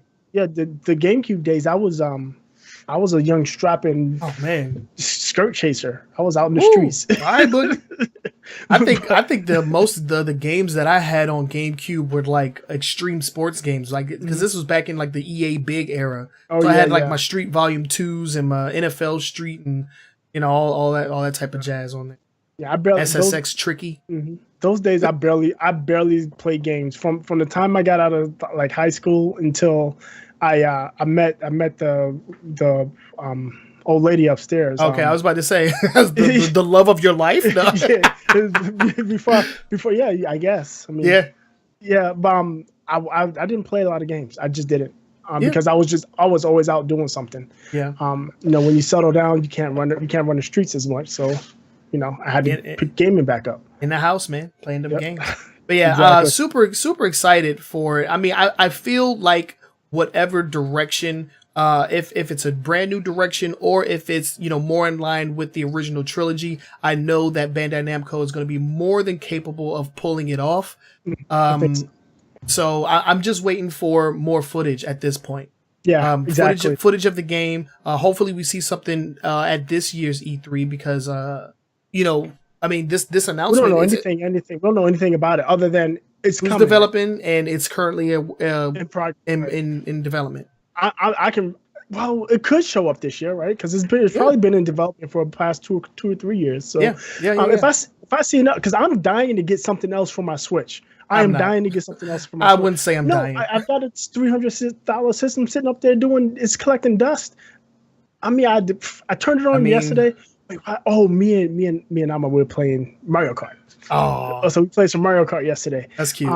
But and she's better than me in Splatoon, as I messaged you. I got that message on my camera. Yeah, that's that autofocus. I had to turn that crap off. Yeah, I don't know. I never turned it on, so I don't know what happened. But yeah, man. We'll have to just wait and see. Another follow-up question. This is just real quick. What do you think Retro Studios is working on? Are they still making IPs for Nintendo, or are they just doing? No, they've made a statement that they're working on a new project. It has to be a Nintendo game. They are a what's it called? They're a subsidiary of Nintendo. Let's see. So, what big Nintendo IP is not out yet for Switch? We got you got a Super Smash Brothers. I doubt if they do Super Smash Bros. They might give that back to Bandai, right?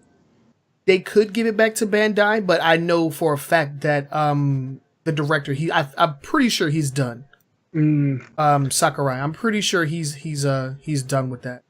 A new Donkey Kong. They got the Wii U port, so they're not working on the already they already got the Wii U port. They already got Metroid, Mario Kart 9. Mm-hmm. Oh, well, we got 8 Deluxe. That just came out. I don't really see that. That didn't just come out. That came out years ago. They just released. No, I'm just saying they have 9 Deluxe on the Switch. So I don't think that would be a game. We'll have to wait and see. What have they done? They've done Donkey Kong, Mario Kart, Metroid. What else have they done? That's it, right? That's pretty much it, man. They took Metroid away from them. Yeah. Did they work on this Donkey Kong port? Do you know? I don't know. I don't know who did the port. Have no idea. What, Tropical Freeze, right? Tropical Freeze, yeah. Tropical Freeze on the Wii U was their game. Yeah. I don't know who did the port. Switch. I mean, what other IPs are out there that Nintendo hasn't touched yet? But yeah, we also have a Switch Pokemon game that's coming out, and we know that's the Pokemon. Company. Yeah, Pokemon Companies is all over that. Yeah. Ah, man, I don't know. Maybe Kid Icarus? Another shot at Kid Icarus? Well, that game hasn't gotten a DMCA yet, so I don't think so. That's very true, yeah. We talked about that, last month, right? Yeah, last month we talked about the fan game. All right, so it's not going to be Donkey Kong Country because they got Freeze. It's not going to be Mario Kart because they got Deluxe. Mario Kart 8 Deluxe. It's not going to be Metroid because Bandai is doing it. It has to be a new Nintendo property. I just can't think of anything that it could be, honestly. A Kirby game? Nah, that's already coming out. Oh, that's right. There is a Kirby game coming. I don't know. That's tough. That's tough, guys. Let us know what you guys think. Who do you think, or what IP do you guys think Retro Studios is working on now that we have official confirmation that they're not working on Metroid Prime 4? Let us know down in the comment section below, and hit us up on Twitter. Tweet at us and let us know what you guys think. Yeah, what do you think? Yeah, so that was our top 5 news stories for this week. If you have any, kind of like comments or anything that you would like to discuss with us, make sure you hit us up on our social media. We're on Facebook, Weekly Gaming News Show, Twitter at AWGamingNS, and you can also leave comments down in the comment section below if you're watching on YouTube, or if you listen to us on your favorite podcasting app, you can also leave us comments there, and we check those as well. Also, use the hashtag AskAWGNS on Twitter if you want to ask us any questions or anything, and we definitely monitor that hashtag. So if you have anything you want to talk to us about, just hit us up, man. We'd love to know what you guys out there are thinking when it comes to some of these topics that we bring up, because I mean it's a lot going on in the gaming industry right now. We definitely want to get that discussion started with you guys. So let us know what you guys think, and hit us up on our social media. And with that said, we can move into our next segment, which is going to be This Week in Loot Boxes, brought to you by I don't even know. It's brought to you by who? Who's it brought to us by? Brought to you by the new Challenger Discord. No, brought to you by Activision. No, EA. Brought to you by Electronic Arts. Yes, because they're the ones who spawned this particular segment. They spawned the segment, and I feel like we should keep it going because we keep talking about it because we don't like it. Yeah, we don't like it, and it's a topic that is not going to quit anytime soon. So let's go ahead and jump into that. We have one story to talk to you guys about coming out of Germany. So Boogie, why don't you go ahead and take us there? What's going on in Germany? Our friends out in Germany are looking at possibly banning loot boxes. The University of Hamburg did a study in which they found quite a few, or as they stated, too many elements of gambling in video games. And the German Youth Protection Commission is looking into this, and they're thinking that it may violate laws against promoting gambling to adolescents, to the youths out there. Mm-hmm.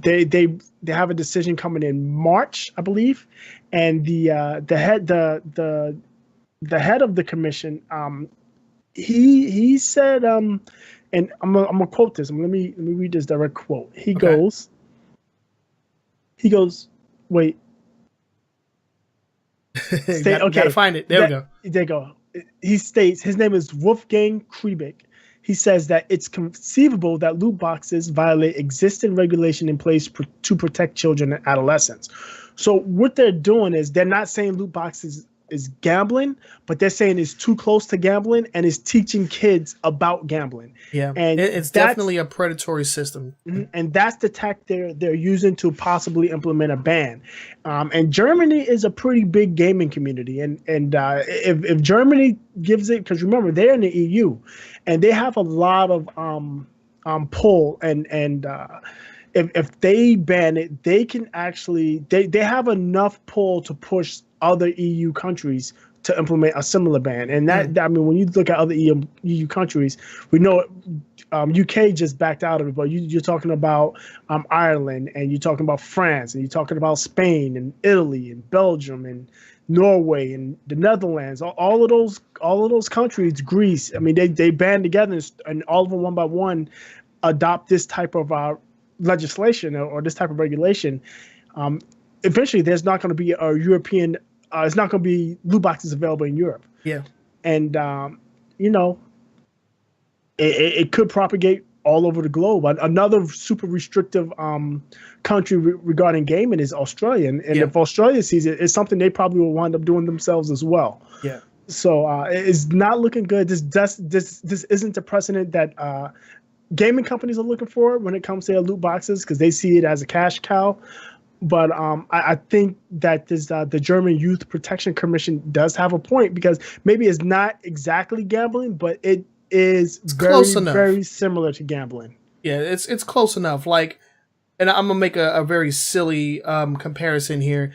There is a product that is currently being sold at your local gas station that it's called, I can't remember what it's called, but it's like fake lean. Have you seen this? Lean, yeah. It's fake lean.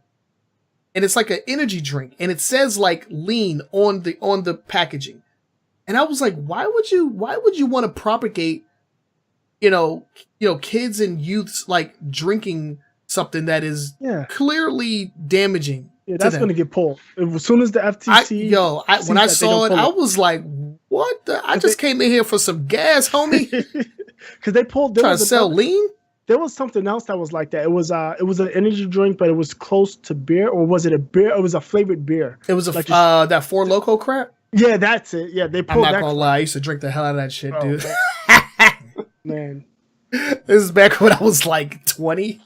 Let me it's pretty crazy. We used to. Oh snap! This is a side note. We used to go to like the little gas station. We were underage, so we couldn't buy it. So we used to swipe Mad Dog 2020. Oh, and it was gross. We pour grape Kool-Aid in it. Oh my god, yeah, Mad Dog is disgusting. Mad Dog 2020, and we'll pour a grape Kool-Aid pack. Damn, those were like teenage, like early 20 days. Yeah, but that's pretty funny. Yeah, but anyway, back on topic. Yeah, back on topic. Yeah, so I can understand what they're saying is like it's close enough, dude. It's close enough to being actual gambling to where we don't want it to be a thing. If anything, it won't be banning it or considering it gambling, but we're just gonna ban a predatory system of monetization. And I can't be mad at that at all. No, I'm not. Like you said, I don't like loot boxes. I don't like the systems. There's some that are better than the others, but all of them are bad. Yeah, it's some that are better than others. And like I said, have you seen that fair to play slogan yet? Have you seen it? Yeah. Whatever marketer came up with that needs to be kicked down the escalator. That's what I'm saying, dude. Because now there's games that are coming out that are benefiting off of the fact that they're not Battlefront 2. Mm-hmm. It's like, oh, we're not Battlefront 2. We have the good loot boxes. Like, that's a thing now. It's crazy. It's crazy.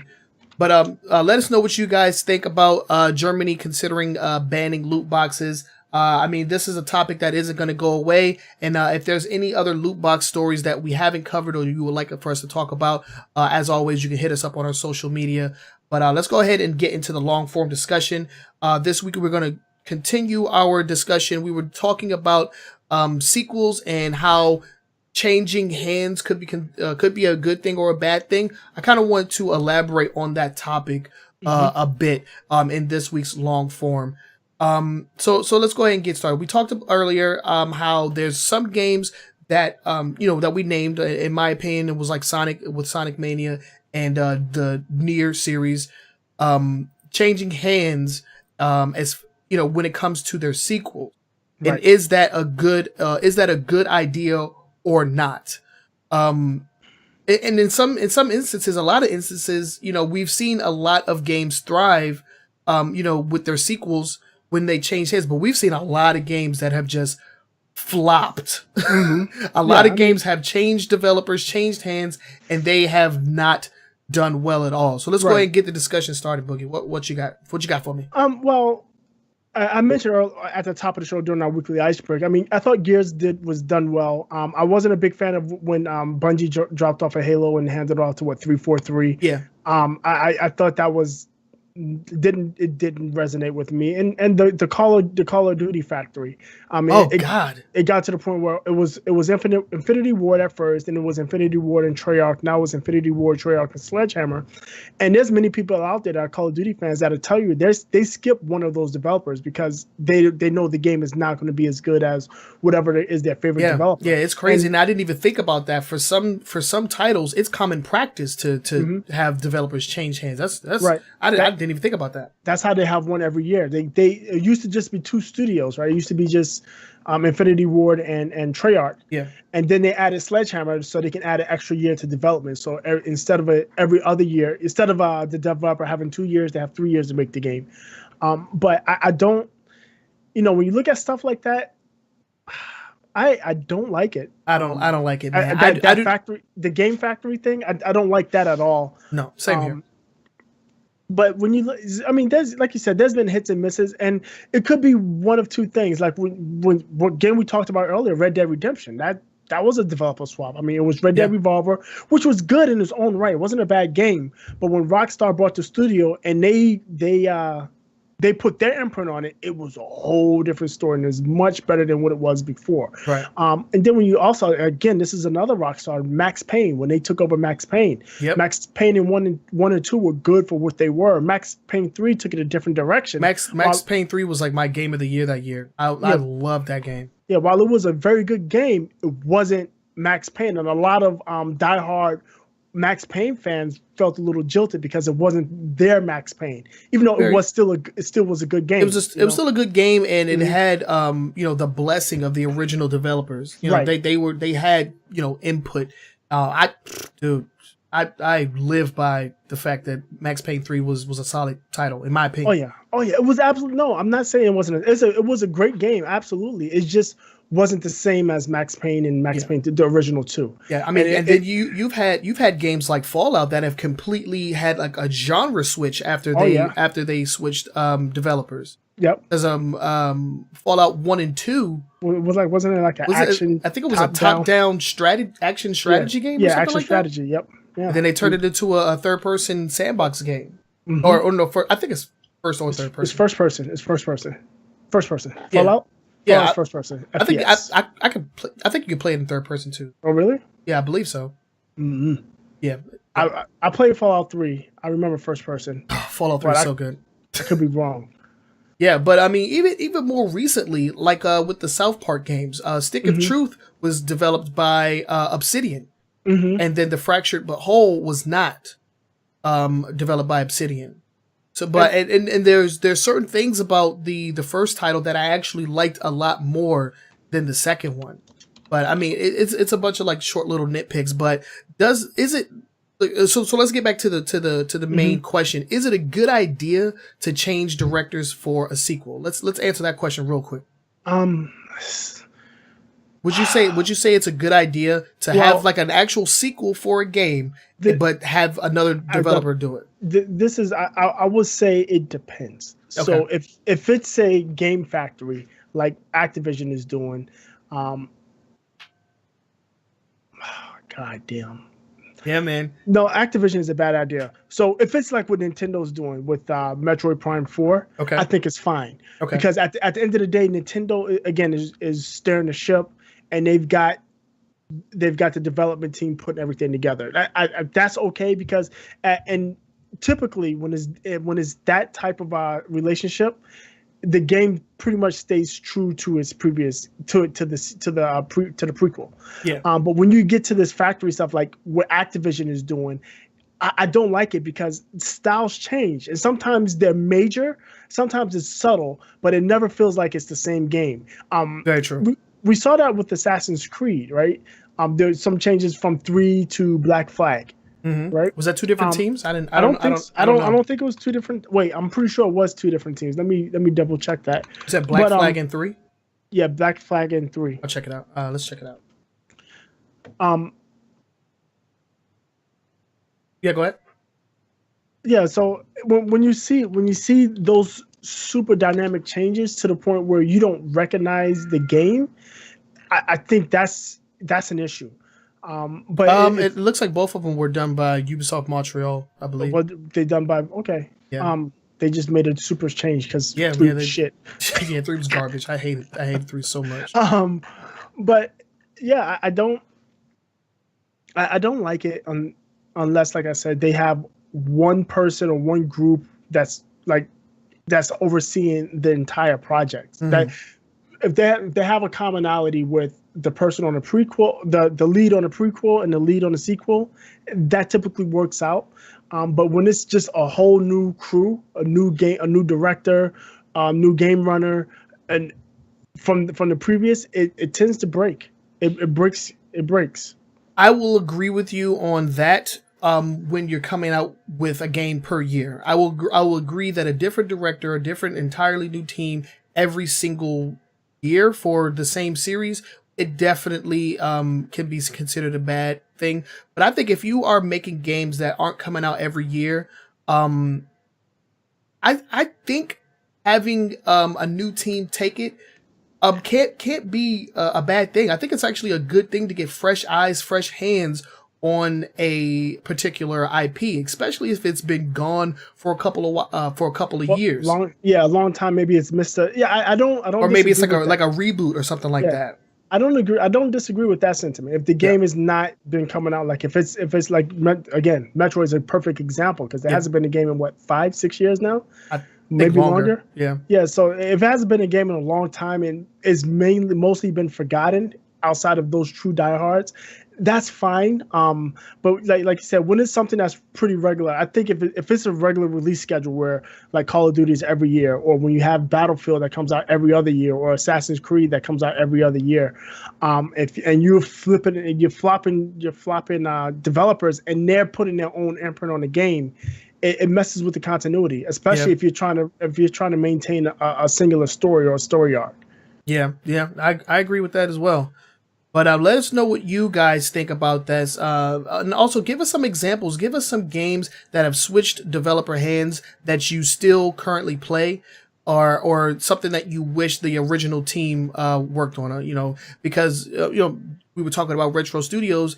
They took over the Donkey Kong Country series after Rare was purchased by Microsoft. So a lot of people really have hold the DKC trilogy in a super high regard. Some of the best games ever created as far as the platform genre, in my opinion. And a lot of people may not have the same sentiment when it comes to the Retro Studios games. Yeah. And it's still under the Donkey Kong Country moniker. So, it's like, I don't know. But yeah, I agree that it all depends on the circumstances. There's no clear yes or no on whether it's a good idea. I think it depends on the situation. But we would love to know what you guys think and get your feedback on this long form discussion. Hit us up on social media. Let us know what you think. Pick our brains. And if you disagree with us, let's argue. Let's go. Let's debate me. Let's debate. Yes, debate me on the internet. I would love to go back and forth with you guys on this topic. I think it's actually a pretty good question. I'm really proud of myself because this is something that I came up with. I don't normally get a chance to think of like awesome questions and topics to talk about, but this is one that I thought was relevant to the stories that we were talking about. So So let us know what you guys think. Hit us up on social media, and with that, we can go ahead and get into our last segment, which is going to be our final thoughts. And this is where we retrace our steps and talk about some of the stories that we mentioned today and just kind of give our final 2 cents on a few of them. So Boogie, I will let you start with your final thoughts. What do you got to say? Okay, so let's start from the top. The first 3 stories, the Dr. Disrespect, I mean, welcome back. Obviously, I didn't think he lost his fans. His fans were just waiting for him to come back. Just waiting. Yep. The Players Unknown, the banners, get those cheaters out of here. Fortnite, fix your servers and turn, just flip that switch. Just every once in a while, man. Just back Sony out. Yeah. The EVO lineup. Just a couple of surprises. Marvel versus Capcom Infinite. I don't know what Capcom's going to do because they don't even like the game. Damn. So, I mean, other than that, I mean, I'm definitely going to be tuning into the EVO this year. It's August, right? August 3rd to the 5th or something like that. Yeah, something like that. Then Google, me personally, go away. I don't want any Googles in my games. Okay. The Red Dead Redemption leak.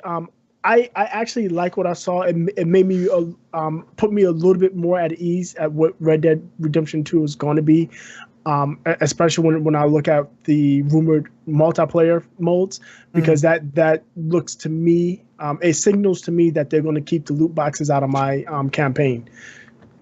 Yeah. The PlayStation 4 5.5 update, some good stuff in there. A lot of stuff that should have been there a long time ago.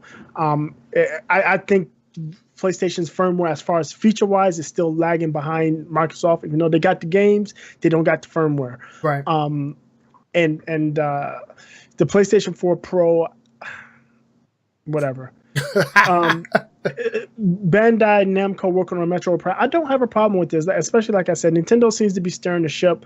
Bandai is more than capable of producing good and even great games. I'll be interested. I want to see more in this game. Like I said, I want something else to play on my Switch. I'm pretty much done with Mario and Rabbids, and I don't have anything to play that I'm interested in anyway. I know everybody, Zelda, Mario. As far as I'm concerned, go ahead. I'm sorry, and then the loot box, the banner and the loot boxes. That's a rock that's on the top of the hill, and it's going to get rolling. And it'd be interesting to see what's going to happen. Because the one thing I am afraid of, if it comes to the point where these companies aren't allowed to monetize using loot boxes and microtransactions, game prices are just going to go up. Oh, we definitely don't want that.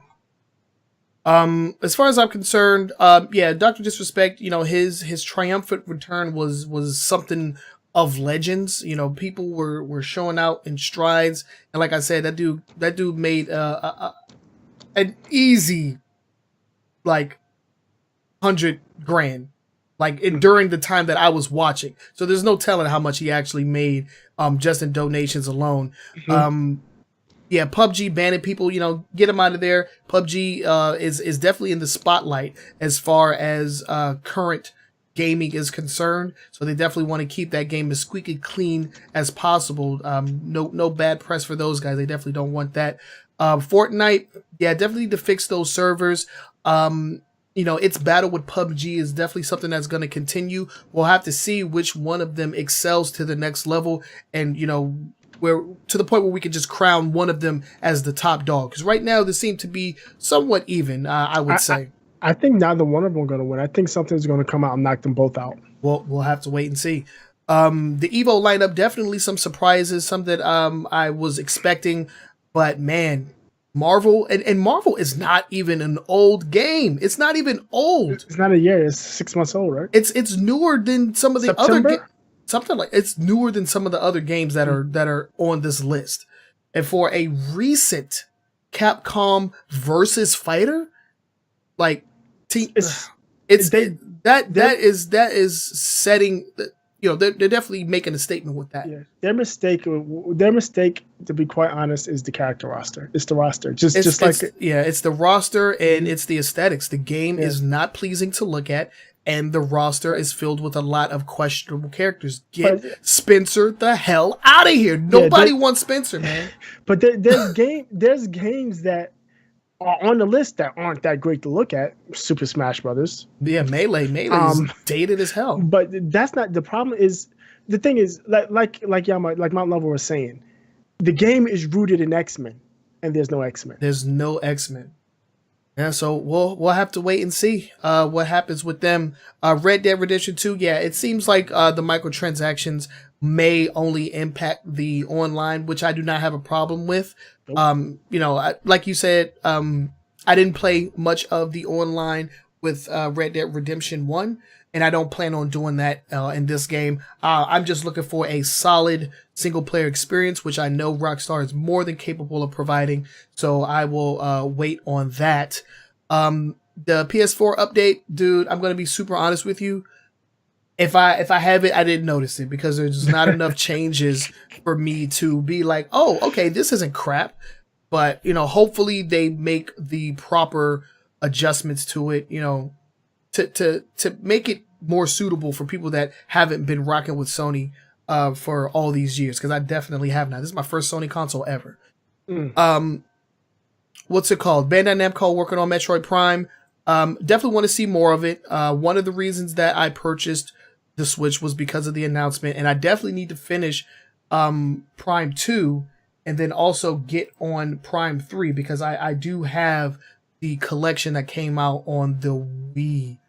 Was that a Wii game? I think that was a Wii game, yeah, the Metroid Prime collection. So I have to finish those, and I'm looking forward to it. And as far as Germany considering banning loot boxes, even if it's not considered gambling, it is close enough, my boy. It's like, it's a predatory system to monetize your game off, and it's so easily accessible to small children to where it's a freaking problem. So if Germany bans it, I hope the rest of the EU does it, and then I hope that the US follows suit, because loot boxes are bad, man. Loot boxes are bad, and it's created a system where like these companies are definitely getting over on the player base.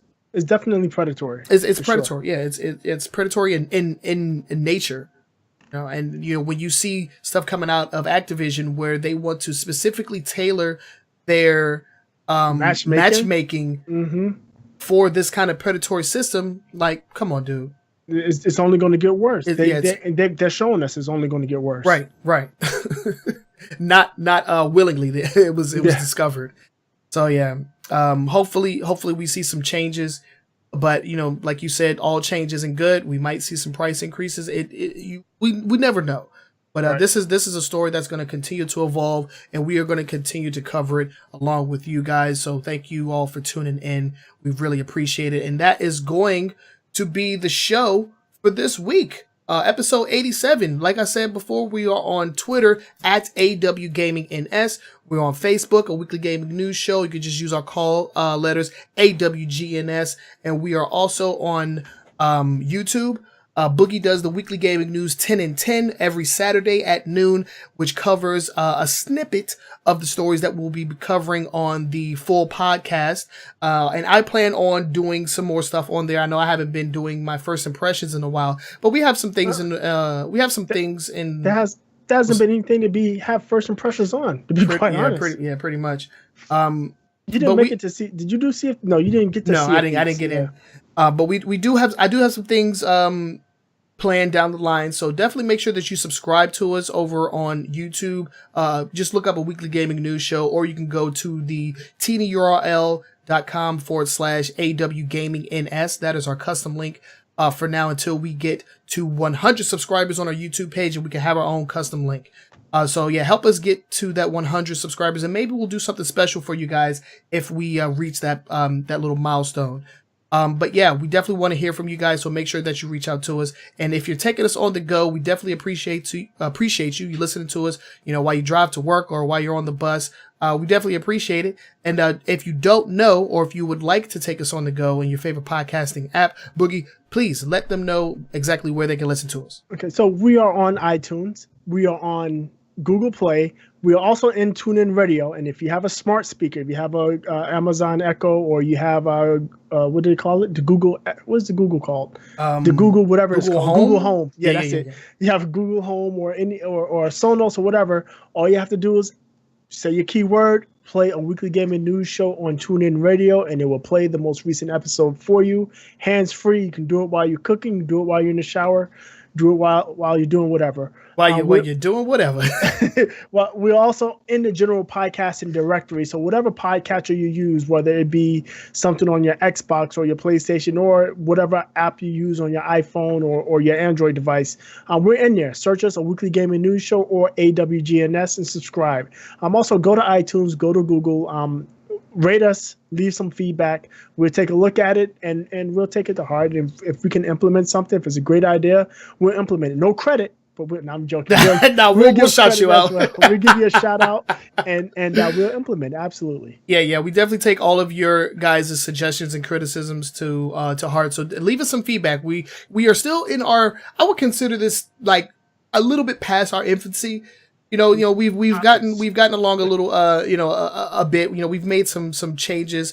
This is our second overlay that we've come up with. And we want to keep making this a better show for you guys. So let us know what you think. And shout out to the live chat.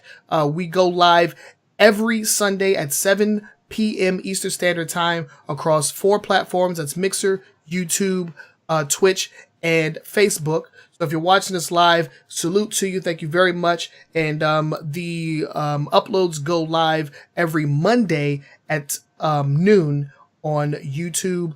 You can also catch the replays on Twitch and on Facebook as well, and on your favorite podcasting app. So that is enough, I guess, brand deals for now. No, we don't have any brand deals, but that's going to be it for us this week, guys. This is episode 87, A Weekly Gaming News Show. We appreciate you, and we are out of here. We are your hosts with the most. My name is Trenell. I'm Todd. And we will catch you all next week. Peace.